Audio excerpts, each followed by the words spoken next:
Obviously I cut a lot of the stuff out of this one with a torch just for ease of operation. You guys probably have battery tools or something to take to the junkyard to be able to cut out what you're going to need to cut out. But you've got a shock mount for the dampener for the front. You've got trailing arms on both sides. You've got sway bar link ends for your bar. And all of that's going to have to be cut somehow, or you're going to go through unbolting a whole bunch of stuff to get this rear end out. A couple of the sockets that you're going to need once you get it home to start disassembly. That 12mm 12 point for your bolts that go into your pinion. You're going to need a 13mm for a lot of this stuff. Your dampener is bolted on with 13mm. Your cover back here, all bolted on with 13mm. Your sway bar link. Your sway bar is connected with 13mm. Your calipers are going to be connected with 10mm. And then I'm just going to run through, get all of this off real quick so that we can get the cover pulled. And then we'll get to cutting all of this stuff off and narrowing 3 inches out of this driver's side so that you guys can see what we're actually going to have to do to narrow this to get it underneath the back end of our 76 Chevy Love.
Alright, let's pop this cover off and see what we got here.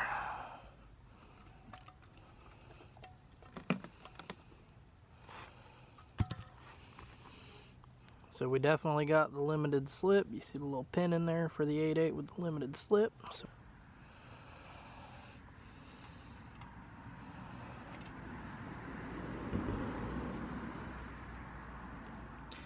black as tar. So definitely what we wanted, a completely unserviced, nasty junkyard rear end.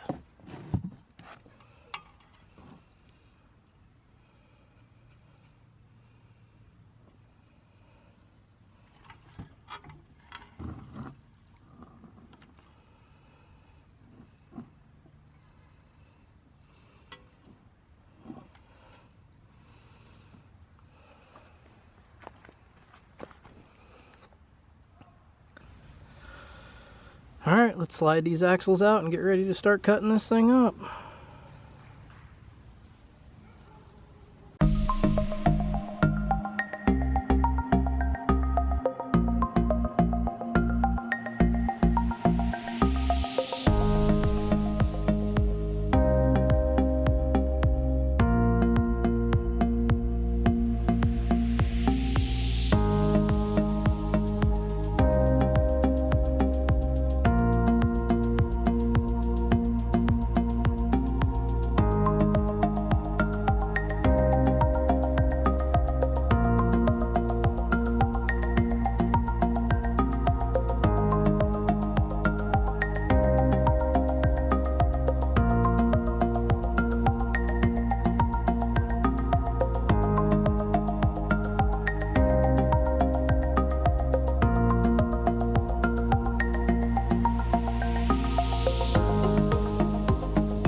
Alright, it's been a couple of days since I was able to get back on this, work and whatnot, but I've got the technical information that I just scoured the internet to try and find who had the most common measurements, where it all matched up. Took those measurements, measured them against my rear end, made sure that they were the same. That was the easiest way I could figure to do this. So I'll show you all those measurements on my cheat sheet, how I'm going to measure mine, where I'm going to cut, and how to get this thing narrowed and welded back together. So first thing, the shorter axle shafts, which this camera's probably not going to focus on real well. You can see the one all the way to the far right's longer than the two to the left. The two to the left are 27 1/4 inches long. The one on the far right is 30 1/8. So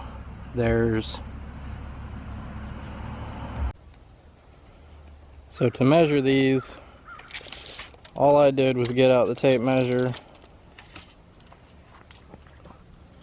I went to the wheel stud on the flat plane, because that's going to be the most common area, all the way to the top. I've tried to get the camera to focus. It won't focus on the 1/4 inch, but it's 27 1/4 inch on this one.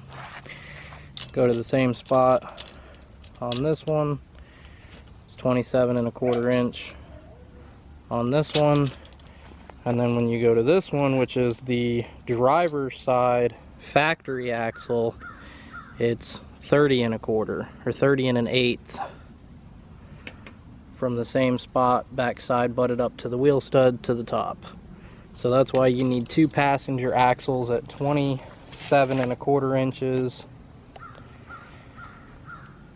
The way that I'm going to measure to take the difference out of the axle is I've got a rotor mic that I use for brake jobs.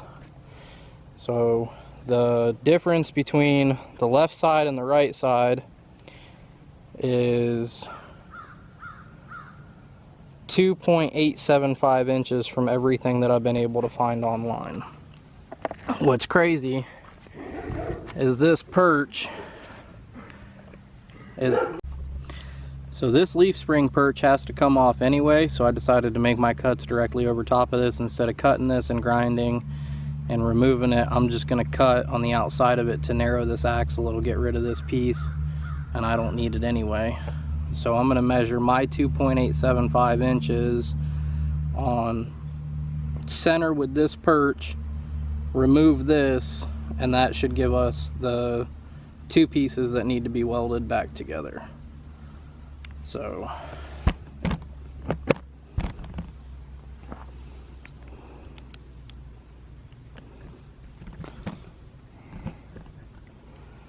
I'm going to take my rotor mic,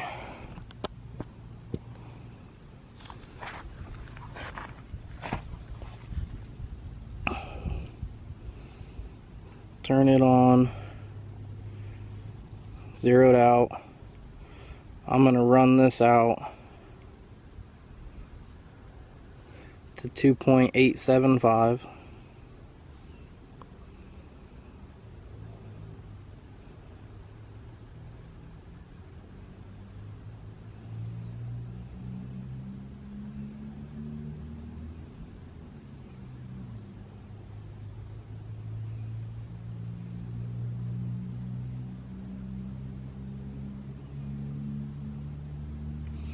Right there. So we got 2.875 on our rotor mic for our inches. If I lay that right here, it's just to right about the welds, the outsides of the welds on this spring perch. So I'm going to use some masking tape, some painter's tape. I'm going to tape around the axle to get a nice straight line, and then we're going to mark it and cut it.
And then we just want to double check on the back side our tape line. Make sure we're at our 2.875. And make sure we're not going to take off too much. So that's real close.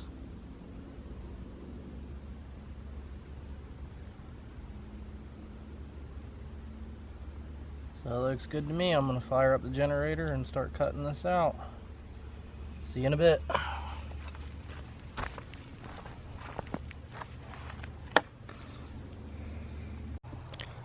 Alright, I went ahead and finished this up. The battery in the camera died and I didn't want to waste the hour or so for the battery to charge to try and film everything. So I just went ahead and got it done. Basically what I did is cut the spring perch out of the driver's side. It was real close to the 2.875 inches. I cleaned the rest of it up with the grinder to get all the tolerances closer. So first thing, this had to get cut out from here. Drop that. After I got that all cleaned up, I took this piece of angle iron, put it there to be able to hold everything in place. Tack welded it to both sides, made sure everything was straight, and then just welded it up, grinded everything down, cleaned everything up. I've already slid the axle in and out to make sure that the axle goes in and out the way that it's supposed to. My clocking reference was a little bit off, so I didn't notice this until after I used my inspection camera to inspect my weld. Inside of here, if you stick your finger in here, there's a seam. This is a seamed tube. So there's a seam in here kind of pointing in like this direction. And when I looked in there with the inspection camera and the flashlight, I noticed that the seam is not completely dead on. So I'm a little bit off on the seam, so I know my clocking reference was a little bit off. The axle goes in and out just fine. So that I don't think is going to really cause an issue. This is not going to be sold to anybody or anything. It's for me. So you'll see axle goes in, axle comes out. So I don't really think that it being off the clocking reference a little bit is going to affect anything. The brakes and everything should still be real close to equal on both sides. No big deal. So another thing that I noticed is this is a really rusty rear end, which is why I got it so cheap, and the vehicle speed sensor did not want to come out. I actually ended up having to break that, hammer it down through to the bottom and pull it out from behind the ring gear. So I would definitely recommend, if you have, you know, just see if yours will come out and go back in nice and easy. You can reuse yours, but I would definitely do this while you've already got it apart. Make sure that the speed sensor that goes in there, you know, goes in and out easy, or go ahead and replace it now, because mine broke in 3 pieces. So definitely I would take care of that while you've already got everything apart. I did not want to take my backing plates off. Pretty much everybody that did one, or the videos that I saw, everybody took their backing plates off and all that stuff. I didn't really want to take any of that off. I figured I could do it without taking any of that apart. I was successful in doing it without taking any of that apart. So I'm not going to put the C-clips and the pin back in just yet. I want to go ahead and change the axle seals. I don't think I'm going to change the wheel bearings. I will take the sander and try to clean up a lot of the rust and get some paint on it. It'll make it look a little bit better. Not really going for looks at this point. I'm just trying to do basically version 1.0 of the build. Get everything in it, get everything put together, make sure everything works. So this will be plenty for right now for what I'm trying to do with it. But with that axle in, you can see spins just fine, no binding. So it being off that clocking reference a little bit, I really don't think is going to put any extra bearing wear on the axle shaft. So that's going to do it for getting this narrowed. If you have any questions, leave them in the comments section, and I'll be monitoring that to answer any questions that you guys have that I can answer reasonably. But for now, that's going to be it until I get the frame out and get this going up into the back end of the '76 Chevy Love. Thanks for watching. Hit that subscribe button. Appreciate you.